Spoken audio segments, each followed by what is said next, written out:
यानी कि जो व्यक्ति 5000 पीवी करता था उसको टीम का डिफरेंस 2% मिलता था।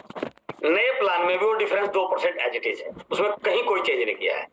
सिर्फ सेल्फ परचेजिंग का उसका जो परसेंटेज है वो जरूर कम हुआ है, उसकी बहुत सारे ऑप्शन है उसको पूरा करने के लिए। तो स्लैब एज इट इज है। बीच में 5000 के बाद 10,000 पे तो 14% था, अब ये 2.5% किया है, उसमें कुछ आधा परसेंट की बढ़ोतरी हुई है, उसमें आधा परसेंट की बढ़ोतरी हुई है। पहले अनइवन था 2, 2.5, 3, अब पूरा का पूरा 2.5% पे बढ़ाया गया ताकि सामने वाले को बताने में समझाने में आसान रहे। 32% परफॉर्मेंस की जगह 22% हमारा परफॉर्मेंस बोनस हो गया। 8% रॉयल्टी एज इट इज है, टेक्निकल 5% एज इट इज है। 3 महीने 8% मेंटेन करने पर technical qualify star platinum maintain as it is है। जल्दी आ जाइए, तो 30-40 रह रहे हैं।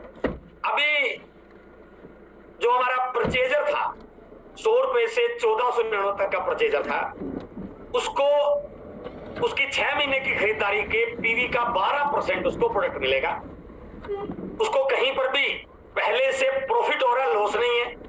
जो 1500, 2500, 5000 पीवी करने वाले थे उनको 6 महीने के बाद उतने डीपी का प्रोडक्ट मिल रहा है। और मैं यदि ओवरऑल मेरी कैलकुलेशन से बताना चाहूं कि हमारे डायमंड क्लब वालों के लिए एक बड़ी अपॉर्चुनिटी है। यदि वो 5000 पीवी करता है, उसको परचेज का परसेंटेज जो है वो मिल रहा है, 5000 का प्रोडक्ट फ्री मिल रहा है। उसके बाद जो हमारा ये बोनस एक नया डिक्लेयर हुआ है जिसका नाम रखा है आरसीएम परचेज क्लब। जैसे उसका 50,000 पीवी टोटल कंप्लीट हो जाता है, उसके बाद उसको अपनी परचेज का 10% और मिल रहा है, यानी कि पहले जो मिलता था उसके अलावा और मिल रहा है। ये हमारे एक बहुत बड़ी स्ट्रेंथ है। 50,000 पीवी के क्लब में आते ही यदि वो 1500 पीवी हर महीने की परचेज करता है तो उसकी अपनी परचेजिंग का, लेकिन इसमें कैपिंग है 5000 पीवी की, 5000 से ऊपर वाले के लिए नहीं है ये, तो उसको अपनी परचेजिंग का 10% और मिल रहा है, जो बहुत बड़ी बात है, जो हमारे कस्टमर बेस को मजबूत करने पर काम करेगी। और यदि ओवरऑल प्लान को व्यक्ति देखें, हमारे बिजनेस में फाउंडर पे फोकस था, रियल पिन पे फोकस नहीं था, क्योंकि कस्टमर बेस उतना स्ट्रॉन्ग नहीं था। इस प्लान में हमारा कस्टमर बेस इतना स्ट्रॉन्ग हो जाएगा, मैं पूरे दावे से कहता हूं फाउंडर की बजाय हमारी रियल पिन कन्वर्जन में हमारा काम शुरू हो जाएगा। उसके बाद वाइटल को लेके जो इस प्लान में आया है, बिगिनर और स्टार्टर, जो कि संख्या बड़ी है और कहीं ना कहीं वो एक एनुअल बोनस वहां पर ज्यादा प्रभावी हो नहीं सकता, बहुत कम वॉल्यूम है, तो हमने 70,000 से लेकर के और 3.5 लाख तक जो एनुअल बोनस के 2 पार्ट किए हैं, एक मंथली बोनस में और एक एनुअल बोनस में। वो बहुत बड़ी अमाउंट है। और उसको यदि आपने सुना होगा, यदि वो व्यक्ति फरवरी के बिजनेस को मई में मेंटेन करता है तो उसको ओपनर पे 1 पॉइंट, यदि उसका फरवरी में ओपनर था और मई में ओपनर करता है तो 1 पॉइंट, ईगल पे 2 पॉइंट, रनर पे 3 पॉइंट, विनर पे 4 पॉइंट और स्टार पे 5 पॉइंट। यदि वो पिन को चेंज करता है लेवल को तो अगले पॉइंट को आ जाएगा। बट जून में यदि उसको अपना पॉइंट लेना है तो उसको अपने लेवल को तो मेंटेन करना है, साथ में उसका जो बिजनेस था उसमें इंक्रीज लाना है। मान लीजिए मैंने 70,000 किया है, 72,000 किया है मई में, तो जून में मुझे 72,000 से 100 रुपए एक्स्ट्रा करूं मैं, यदि मुझे उस पॉइंट का बेनिफिट लेना है वाइटल के लिए। तो ये ग्रोथ में ऑटोमेटिक कन्वर्जन हो रहा है। और जो लोग इस मुहिम में आएंगे उनका एनुअल बोनस एक अच्छी अमाउंट बन रहा है, एक बहुत अच्छी अमाउंट बन रहा है। उसका 50%, 1% पैसा मंथली इनकम में जुड़ रहा है और 1% पैसा उसका हो रहा है, ताकि वो 1 साल के बाद उसको एनुअल बोनस के रूप में वो अमाउंट मिले। रॉयल्टी पे जो हमारा 3%, 4.5%, 6%, 8% वो एज इट इज था। बट यदि मेरा फरवरी में रॉयल्टी का बिजनेस था और मैं मई में अपने बिजनेस को गोल्ड मेंटेन करता हूं तो मुझे 1 पॉइंट एक्स्ट्रा मिलेगा। 2% पैसा रॉयल्टी जेब में बांटा गया है, टोटल 6% पैसा है बोनस में, जिसमें 1% का डिस्ट्रीब्यूशन मंथली होगा और 1% का डिस्ट्रीब्यूशन एनुअल बोनस के रूप में मिला जाएगा।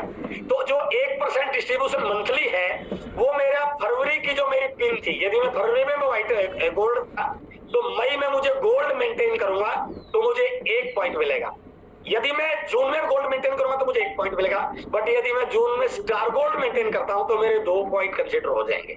अब मेरा बेस मंथ गोल्ड की बजाय स्टार गोल्ड बन गया है, मेरी बेस पिन देने के जो भी मेरा बेस पिन होगा मुझे उस बेस टीम को मेंटेन करना है अगले महीने के एनुअल बोनस के और मंथली बोनस के पॉइंट को अचीव करने के लिए।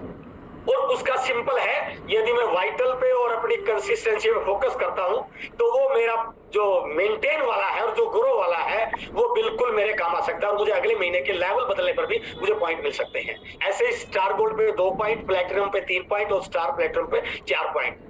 मोटा मोटा एक रफ सा कैलकुलेशन निकाला था, एक स्टार प्लेटिनम की एक अच्छी खासी इनकम बन रही है।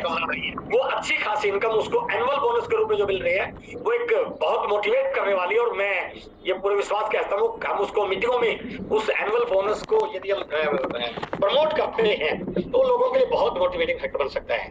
सेम टेक्निकल के लिए, टेक्निकल के 2 पार्ट हैं, 1% pearl star pearl emerald star pearl में और 1% ruby star ruby sapphire star sapphire diamond और स्टार डायमंड में।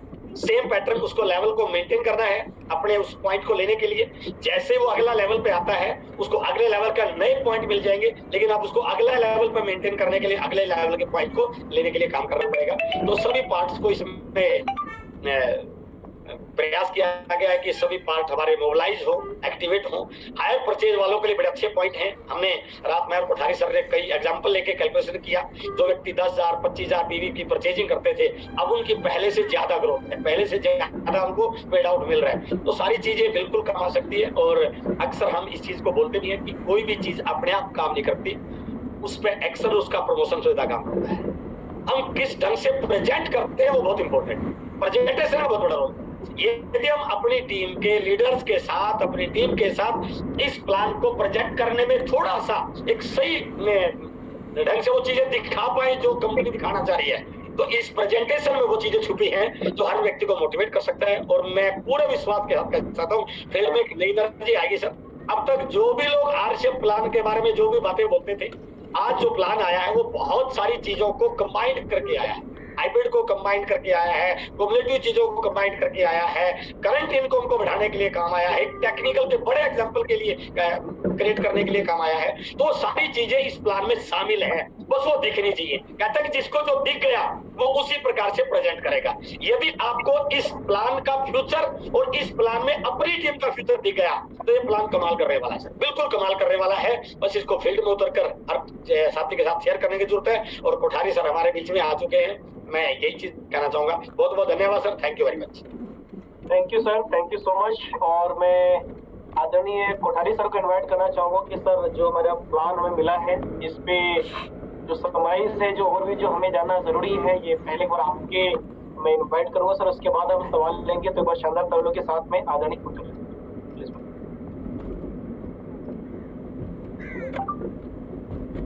सर, आपकी आवाज। कोठारी सर आवाज नहीं आती है आपकी।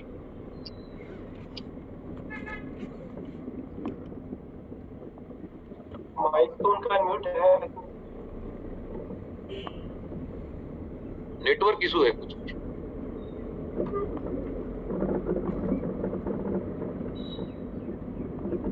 आगे बत साहब आ गए हैं ना, सॉरी मुकेश सर आ गए हैं बीच में। क्या हुआ डी कुमार जी, मैं थोड़ा बात कर रहा हूँ। अब आ रही है सर, अब आ रही है आवाज। अच्छा मेरे को बोलना है? Yes sir. Right right sir right. थोड़ा सा हम ये चाहते थे कि प्लान पर आपका एक बार उसका समरी, उसका ओवरव्यू एक बार हो जाए, फिर उसके बाद हम सवाल लेंगे लोग। राइट राइट, मैं इसको पूरा क्लियर कर देता हूँ सारी एक एक चीज, तो आपको बड़ी आसानी रहेगी। कई प्रश्न होंगे, कुछ लोगों के प्रश्न होंगे कि इनिशियल में जो ज्वाइनिंग करने वाले हैं वो कैसे कराएंगे, नए आदमी को स्टार्टअप कैसे कराएंगे। तो पहले सब चीजों को 1 by 1 समझ लेते हैं।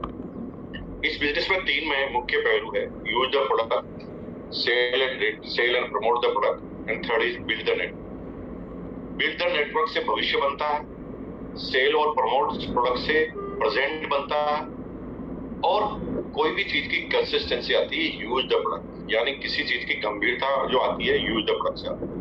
तो तीनों अलग अलग पहलू है, इन चीजों को अच्छी तरह समझना। एक आदमी जब इनिशियल में आता है तो नेटवर्क की इनकम लेट आती है उसे, तो उसे रिटेल के थ्रू इनकम में ले जाना पड़ता है। जब रिटेल में करते करते वो नेटवर्क बिल्ड कर लेता है तो उसे फ्यूचर की इनकम आना चालू हो जाती है। अब इस पूरे सिनेरियो को हम यूं समझें कि एक आदमी जो नया नया इस बिजनेस में आया है या नया नया एज ए करियर इस बिजनेस में आना चाहता है, तो पहले दिन, दूसरे दिन, तीसरे महीने या चौथे महीने वो बहुत लाखों रुपए की, हजारों की इनकम पर नहीं पहुंचेगा, किसी कंपनी में नहीं पहुंचता। अगर पहुंचता है तो फिर वो कंपनी डायरेक्ट सेलिंग की नहीं है, वो मनी सर्कुलेशन स्कीम्स। अगर प्रोडक्ट बेस और वो भी Indian rate, Indian culture, Indian mentality के प्रोडक्ट लेकर अगर कोई भी सिंपल सी बात करे तो शुरुआत कैसे होगी? एक आदमी को जब आपने ज्वाइन कराया तो पहले दिन क्लियर करना है कि आप इस बिजनेस में आ गए हैं तो आपकी परचेजिंग रेगुलर होनी चाहिए। इस पूरे प्लान में एक बात बार बार की है मैंने, एक लाइन में पहले भी आपको कहा था और मैं फिर कहना चाह रहा हूं, इस पूरे बिजनेस प्लान में पैसा कहां से निकाला गया है उसको अगर आप समझ लेंगे तो आधे प्रश्न आपके पूरे के पूरे खत्म हो जाए। यहाँ पर 45% पहले बढ़ता था, अभी भी 45% बढ़ता है। सिर्फ उन लोगों के पैसे का सदुपयोग किया गया है जो आरसीएम बिजनेस में एक महीना परचेज करते थे और दूसरे महीने भूल जाते थे, या 2 महीने परचेज करते थे और तीसरे महीने उनको आरसीएम याद नहीं रहता था। ऐसे लोग जिनको 10 रुपए, 40 रुपए, 30 रुपए, 70 रुपए, 90 रुपए ऐसे करके लगभग 7-8 करोड़ रुपया पैसा बढ़ रहा था, वो 7-8 करोड़ रुपया उन लोगों में दिया जाए जो वास्तव में फील्ड में आपकी तरह एज ए करियर इस बिजनेस के अंदर काम कर रहे हैं। उसके लिए ये सारी चीजें दी गई। अब 1 बाय 1 चलते हैं। तो यहाँ पर सबसे पहले वो लोग जो केवल यूजर है, रिटेलर नहीं है, केवल यूजर है, उनको क्या मिलना है? तो यूजर कभी भी कमीशन के लिए इस बिजनेस में नहीं आता, यूजर आता है फायदे के लिए। जब कमीशन के लिए आता है तो वो रिटेलर और नेटवर्कर होता है, यानी फ्यूचर करने वाला होता है, वो इनकम के लिए आता है, यूजर नहीं आता। यूजर को सिर्फ ये कहा जाता है कि लगातार आप माल खरीदते रहेंगे तो आपकी ऐसे बचत होगी और आपको खर्चे करने से इनकम मिलेगी। तो उसका पूरा फोकस रहता है कि मुझे डिस्काउंटिंग रूप में कितनी इनकम आए यूजर। तो एक आदमी जो 0 से लगाकर 1499 तक पहले अपने कंसिस्टेंसी के प्लान रहे हैं, हालांकि वो कंटिन्यू नहीं थे, प्लान का हिस्सा नहीं था, लेकिन वहां पर एक पर्टिकुलर अमाउंट थी, उससे ऊपर ही कंसिस्टेंसी में आई। लेकिन यहाँ पर उन सारी चीजों को निकाल दिया गया है।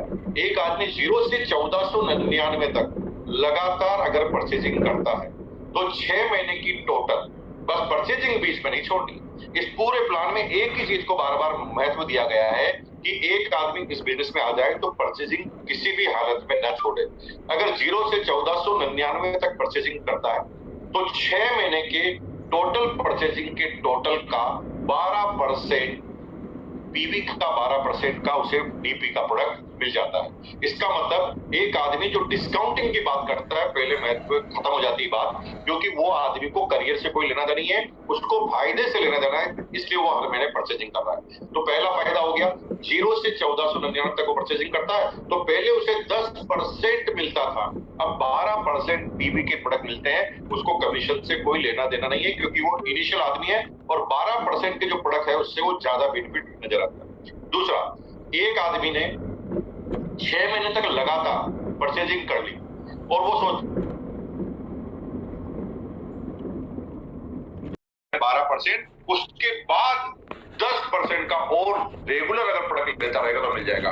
यानी इस पूरे पहलू में उन लोगों को सुपर तरीके से कवर किया गया है, किसी भी हालत में एक भी आदमी परचेजिंग ना छोड़े, किसी भी हालत में। एक आदमी आ गया तो माइंड पहले प्रिपेयर हो, मेरा फायदा तभी होने वाला है जब मैं रेगुलर परचेजिंग करूं। अगर एक महीने परचेजिंग करके चले जाते हैं तो वो लोग हमारे सिस्टम के लिए बहुत नेगेटिविटी का काम करते हैं, क्योंकि एक आदमी ज्वाइनिंग होने के बाद जब इस बिजनेस को छोड़ देता है तो फिर वो अपने मुंह से कुछ भी बोलना चालू कर देता है, नेगेटिव वर्ड बोलना चालू कर देता है। दूसरे में वो लोग ये यूजर के साथ रिटेलिंग करते हैं, यूज करने के साथ रिटेलिंग का भी काम करते हैं, तो ये बहुत महत्वपूर्ण है।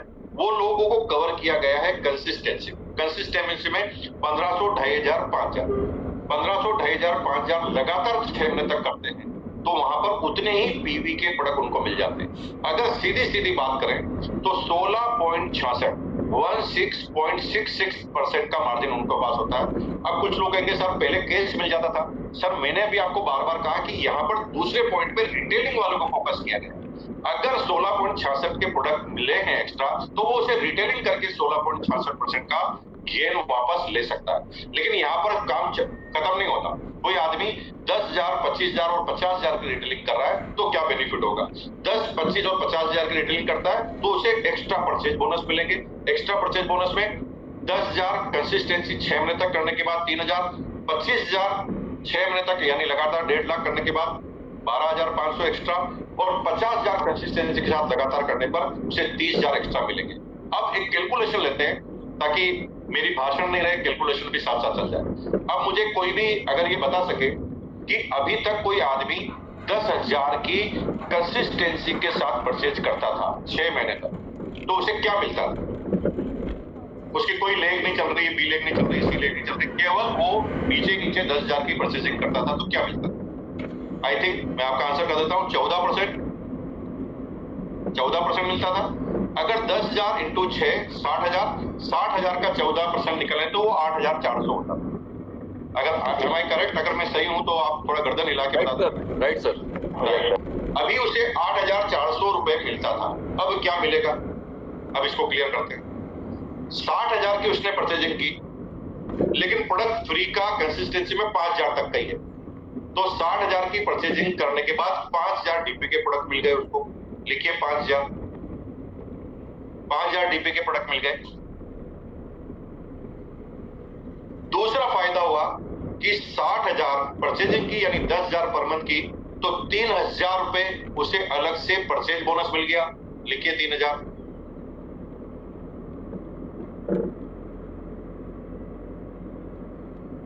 और 10,000 की अगर उसने परचेजिंग की तो वो 4.5% पे भी पहुंच गया। 10,000 का 4.5% लिखिए।